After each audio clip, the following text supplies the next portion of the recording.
There's this quote going around on my Instagram feed, pops up a lot.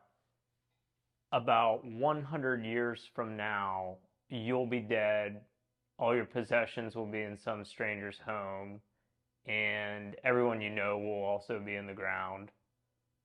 And you'll be nothing but maybe a memory to some distant relative. The quote's about living a life that isn't caught up in small, petty things. And while I appreciate the sentiment, I'd like to add a little something to it. The reason I turn the camera on and the reason I put out videos, one of the reasons, is to preserve history, to keep the memory alive of people that are no longer here, because this is a record that will exist forever, that people can recall 100 years from now. They'll be able to find this video. So today's conversation, I'm talking to my dad about his dad, John Paul Reilly. Oopie. Pap, to me, is what I remember. He served in the United States Navy during World War II. He was a signalman. And my dad told the story at his funeral 10 years ago about how none of us would have been here if my pap was on the ship. First off, what do you know about this helmet? Well, it was up in our attic for a long time, and what I know about his service in World War II is usually he and Dave and I would go up in the attic, and he had a lot of memorabilia up there in a couple trunks he kept. This he took a lot of, not so much pride in, but he always would show us this and talk a little bit about it. So what it is if you can see, it's almost like a Foreign Legion, what they call the French Foreign Legion, a pith helmet. You'd wear it in a hotter climate. But what he had was he was in the Navy, and he served a lot in, it's sort of funny, in the stuff that's in the news today, he'd always talk about the Persian Gulf, going into Persia. He was primarily on they were U.S. ships, but they were primarily what you call merchant ships. They carried supplies or they carried troops. So he spent a lot of time in the early part of the war in more of a tropical climate. He'd used a hat, and wherever he had visited, he would write, he'd been there. So you can see on this one, what I'm looking at is he's got Panama on there as one of the places. He'd always talked to Dave and I about going through the Panama Canal. He'd sail out of California, come through go south, come through the Panama Canal, and then cross the Atlantic Ocean, and then sail down around Africa up into the Persian Gulf. A lot of times to deliver, well, all kinds of things, but oil in particular on a lot of those ships. The thing with that kind of service, he was a signalman.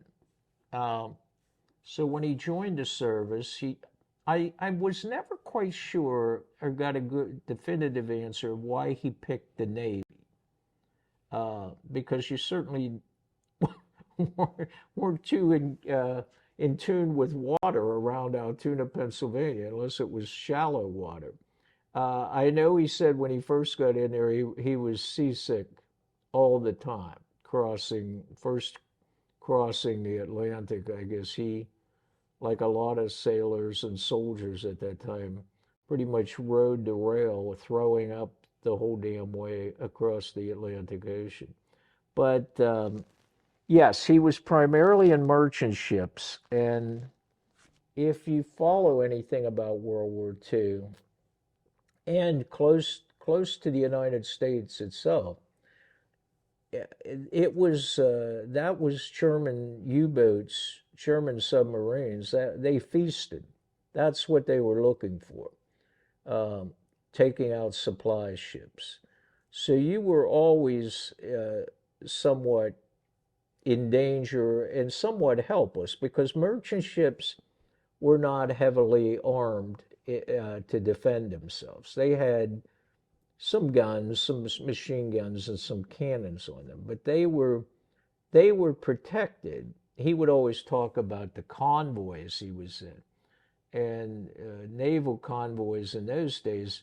They would pack the merchant ships into the middle and then surround them with more of the warships, the destroyers in particular.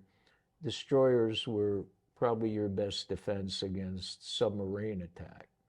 Uh, but if you follow anything, which was even a surprise to me to this day, how much U.S. shipping was sunk right near the shores of the United States, basically off the coasts of Florida, off the coast of the islands down there. Tremendous amount of shipping sunk by German subs in those days.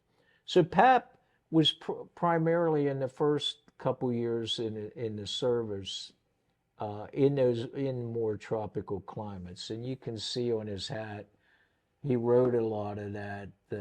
Although if you look, he was everywhere. Like here is Holland, Belgium, um, France.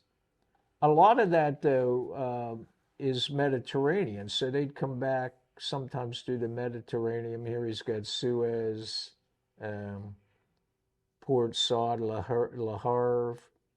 Uh, yeah, I haven't looked at this for Naples. He liked Naples. I remember him talking a lot about Naples, Italy. It was in England. It's Cuba.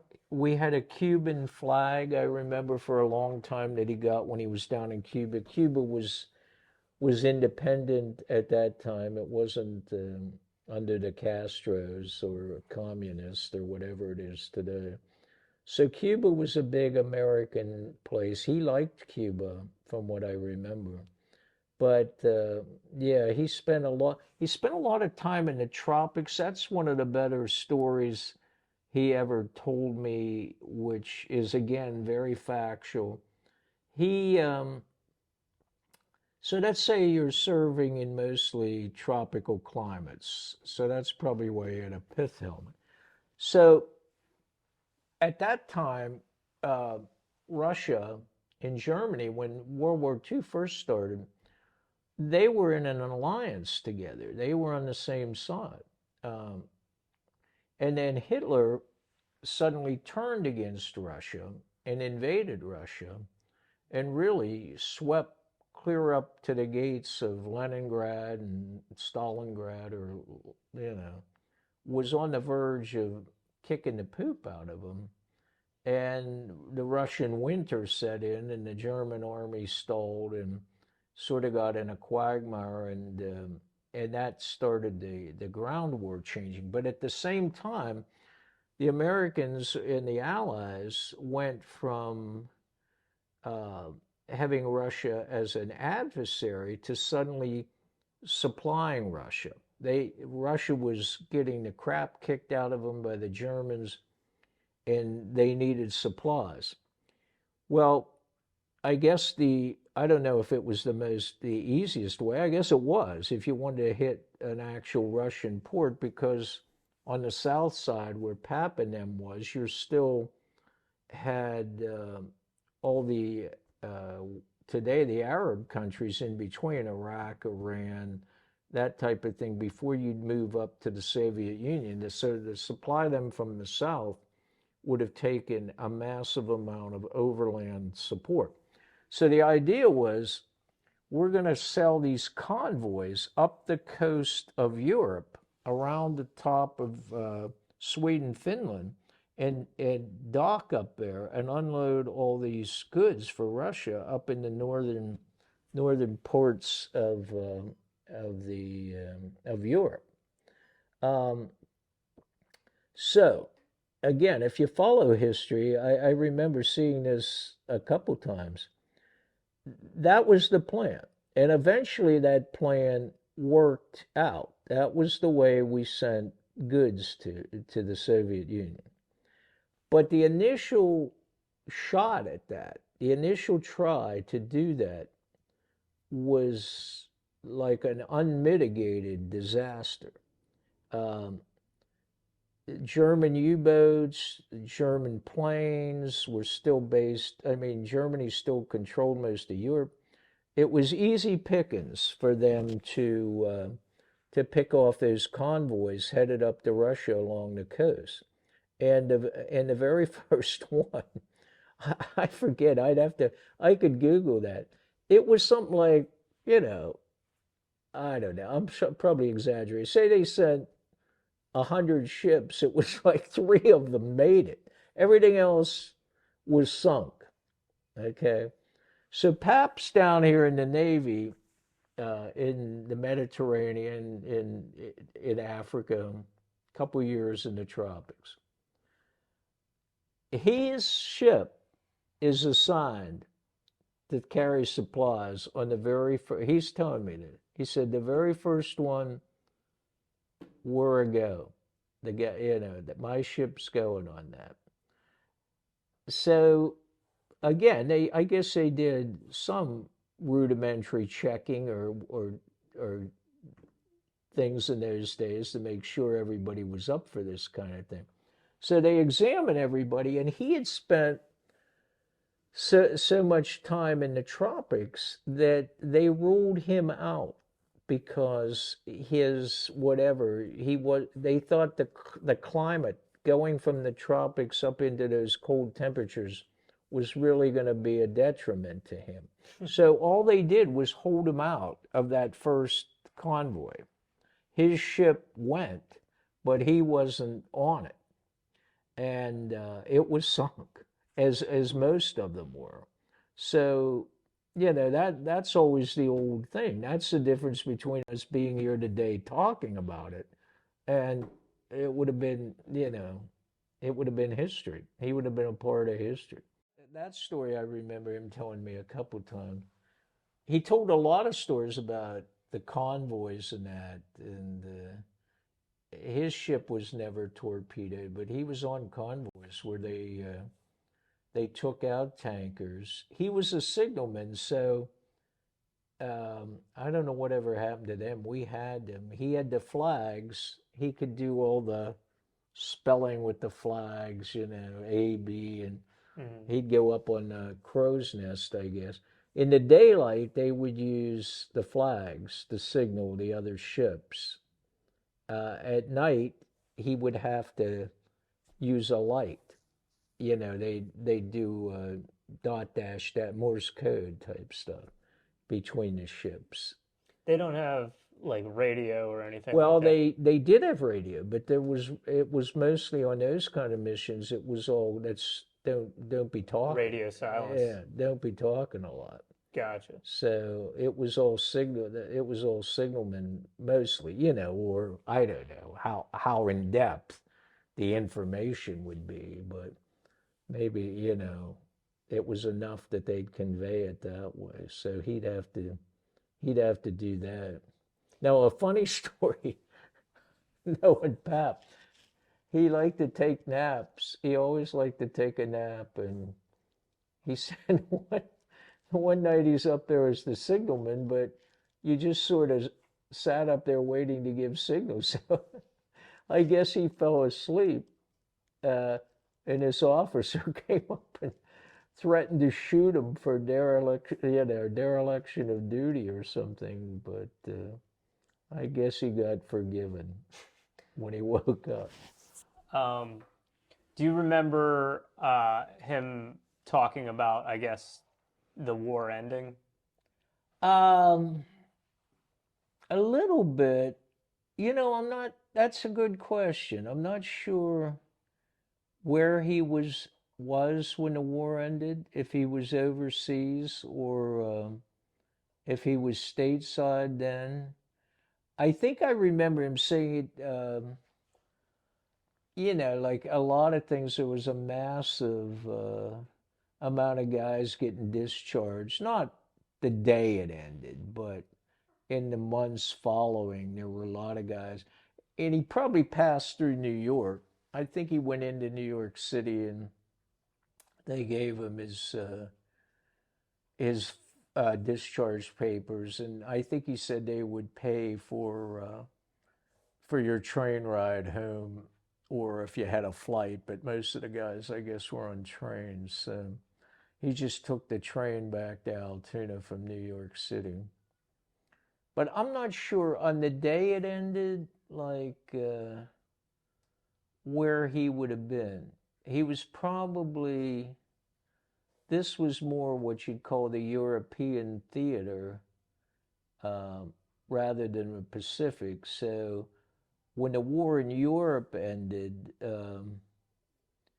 he was now that I say that, I think he was saying when the war in Europe ended with Germany, he what they were looking at is moving all these guys from around the Mediterranean and in those areas into that Pacific war with Japan. And I think it ended before, he was in the middle of sort of getting a new assignment, or his ship or his crew. I think they like soldiers, the sailors, I think the crews would come in and rest for at least a while before they went back on another mission, and then they might be at sea for months at a time when they went back out. What do you, I guess, what do you remember? I remember certain things about Pap, long after these years, growing up in Juniata, um, things he was involved in. This hat. Can you talk a little bit about how he continued to kind of still represent the military after? Yeah, he wasn't the only guy. I mean, he was in the American Legion. There was a post in Juniata. Um, there was a lot of kids. I mean, their dads were in that same post. You were in the American Legion or the VFW, but he was always the American Legion guy. So um, he was in that. So he was in. Oh my God, when we were real young. That's funny. I often think about that. I guess I'm what they call a baby boomer. I'm a product of the baby boom because I was born in 49, so the war was really only over 4 years when I was born. So most of these guys were still, fairly fresh, or the war was a fresh memory or experience for a lot of those guys in the Veterans Association, and those things were fairly used. This helmet was a civil defense helmet. Um, he now, as I guess that would have been the 50s and early 60s, uh, as World War II faded and the Korean War sort of in the early 50s went away, you headed into the Cold War with the Soviet Union. And that's when you first, I guess as kids, you would hear these stories about, the atom bomb, and now the Russians have the atom bomb, and it can be used against us. So there was always this fear, at least in my mind, that we were going to be in an atomic war at any time. And I don't think any kid could quite grasp what that would be. To me, I remember as I guess being spoiled, or I don't know if I was being spoiled. I remember worrying when the Cuban Missile Crisis came around, and it looked like we were going to be in an atomic war with the Russians. My biggest regret was it was going to happen before Christmas, so we weren't going to get so we weren't going to get Christmas presents. not realizing we probably wouldn't have had a shred of food or anything else when after the bombs went off. But so it was a very different time. Civil defense, you don't even see it today. Um, I'm sure on your experience, if you walk through Altoona uh, and you talk to some people that might know, I'm sure in the basement of the cathedral up there, maybe in the Penalto Hotel, some of the older buildings, there were supplies put in all these buildings, like dried food, water. Uh, I don't know if there were cots and stuff. The plan was if the air raid sirens went off and it sounded like we were going to be attacked, you went, you'd go underground into some kind of shelter, and they'd scope out these buildings and say this. I don't know where the hell Gables or whatever would withstand a nuclear blast, but it was designated. There'd be these signs you'd see where you could run into these buildings if there was a disaster and hide out, I guess. With eating dry food for that always makes me chuckle. For what? Five years you're going to live in the basement of Gables, with a couple hundred other people. So I don't know what the reality was, but that was the plan. And they'd have civil defense drills. In fact, I'm not sure. Every Monday at 11 o'clock here in Altoona, Monday at 11, the air raid sirens would go off faithfully, just to test them, to make sure they were working.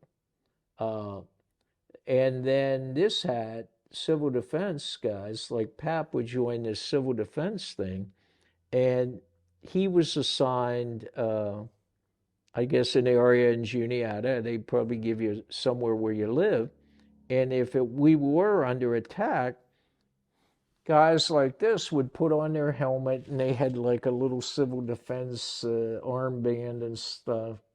And they were to go out in the streets and direct traffic because you might lose all the power and that kind of thing. You wouldn't have traffic lights.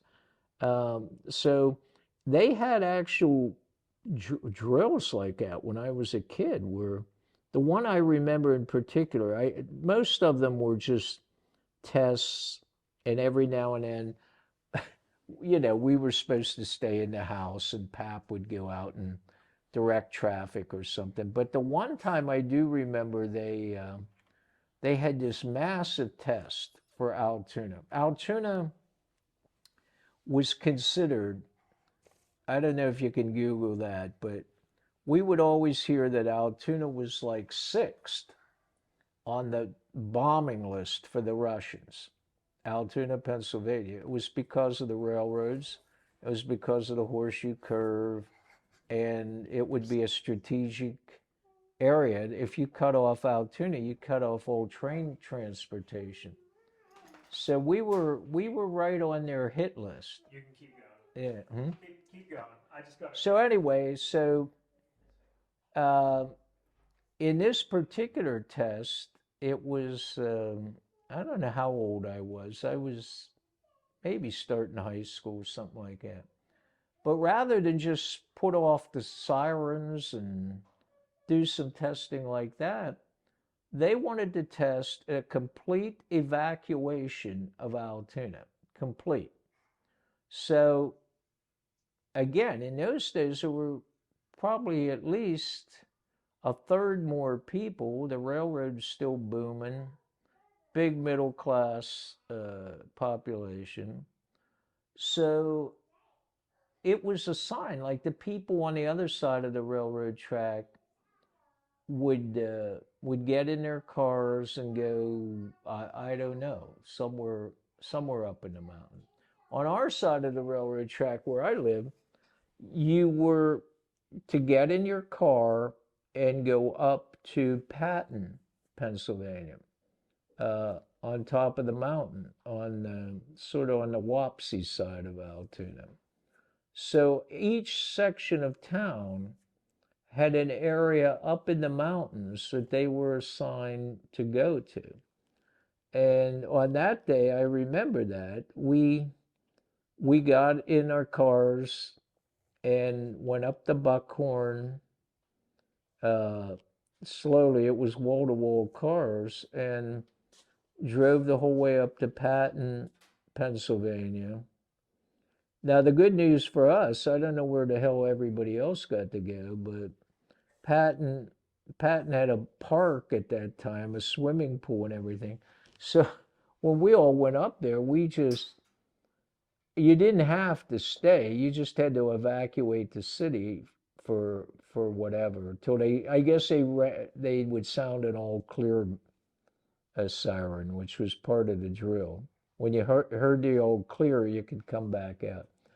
So anyway, we all went up to Patton and hung out there for the day, and then we were able to come back home. But that even today, if you think about coming up with a plan and doing it, where you evacuate the entire city of Altoona up into the mountains, that takes some maneuvering and takes some doing, but they did it.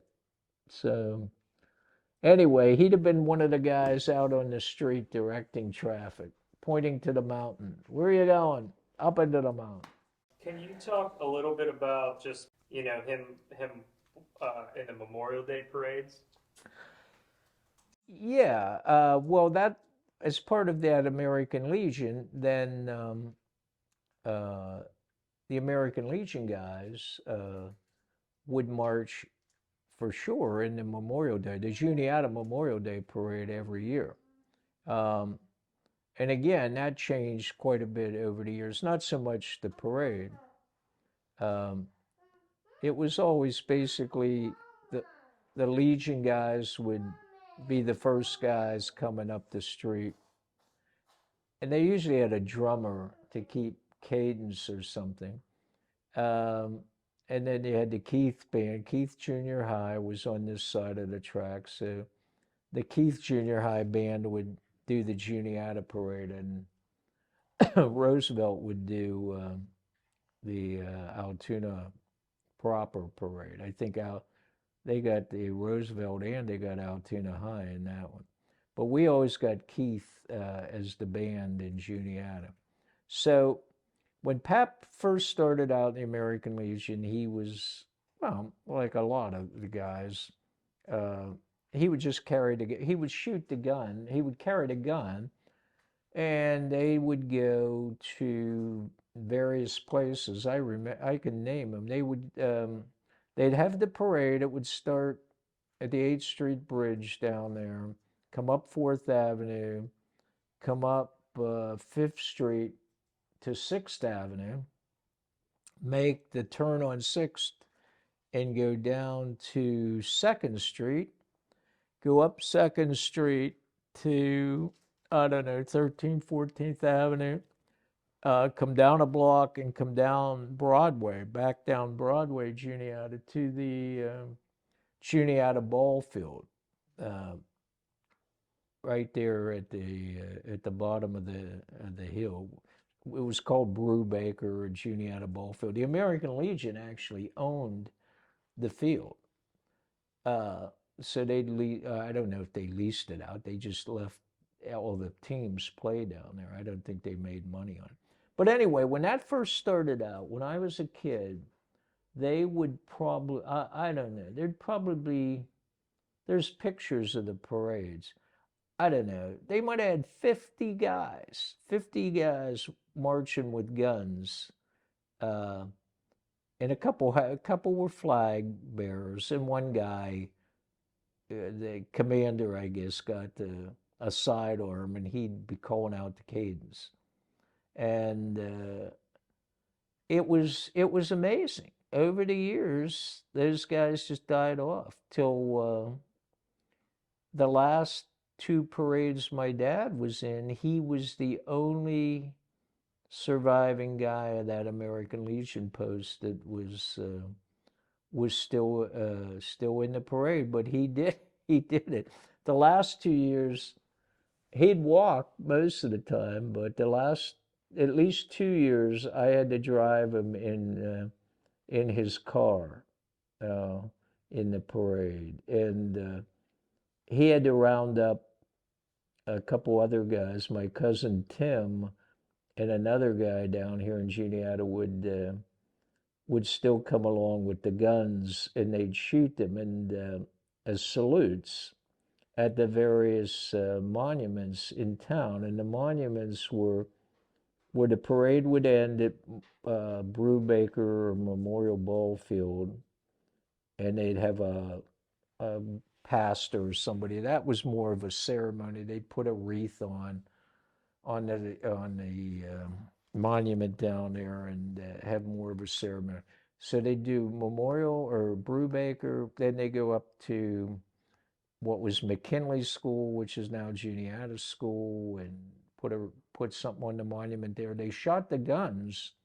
They shot the salute at every one of those. Then they'd go out to Grandview Cemetery, and there's a big monument at Grandview Cemetery, and they'd shoot the guns out there. In the early days, when these guys were first coming home from World War II, that parade would leave the McKinley School, and they'd march up Fifth Street, out Fifth Street to that cemetery, which is, for guys, I mean, it's just a couple miles, but it was still a pretty good, to do that was still a pretty good move in those days. Then they started to use cars at McKinley as they all got older and drive out to Grandview. So they do Grandview, then they'd go down and do the corner at Wenwood School, right there at Wenwood Juniata Gap Road.